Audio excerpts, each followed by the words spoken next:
लोकांना 20 मिनिटसुद्धा ट्रेडमध्ये थांबता येत नाही आणि हा जो ट्रेड चालू आहे ना तो 20 दिवसांपासून चालू आहे. तुम्ही पाहू शकता हा एक्झॅक्ट तोच ट्रेड आहे जो मी 12 मार्चला घेतला होता. 2937ला माझी एंट्री झाली होती आणि आत्ता माझा या ट्रेडमध्ये प्रॉफिट चालू आहे $44,000 म्हणजेच इंडियन करन्सीमध्ये 40 लाख रुपयांचा. आता मी तुमच्यासोबत शेअर करणार आहे या पर्टिक्युलर ट्रेडचा ॲनालिसिस. त्यासाठी आपण चार्ट पाहूयात. तर तुम्ही पाहू शकता ही डेलीची टाईम फ्रेम आहे गोल्डमधील आणि एक्झॅक्टली या पॉईंटला माझी एंट्री झाली होती जेव्हा मार्केटने 28 फेबला 30 AMAचा सपोर्ट घेतला. त्यानंतर मार्केटमध्ये एक चेंज ऑफ कॅरेक्टर स्पॉट झाला आणि त्यानंतर माझी या पॉईंटला एंट्री झाली होती.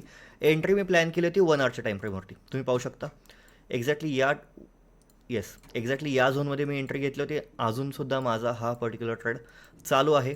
ऑलमोस्ट 20 दिवस झालेले आहेत आणि आता मी हा ट्रेड एक्झिट करण्याचा प्लॅन करतो आहे बिकॉज तुम्ही पाहू शकता इथे बॅक टू बॅक न्यूज आहेत आता गोल्डमध्ये. सो मला कुठल्याही पद्धतीची रिस्क घ्यायची नाही. फायनली मी हा ट्रेड आज बुक करण्याचा प्लॅन करतो आहे. त्याआधी मी एक व्हिडिओ बनवण्याचा प्लॅन केला तुमच्यासाठी.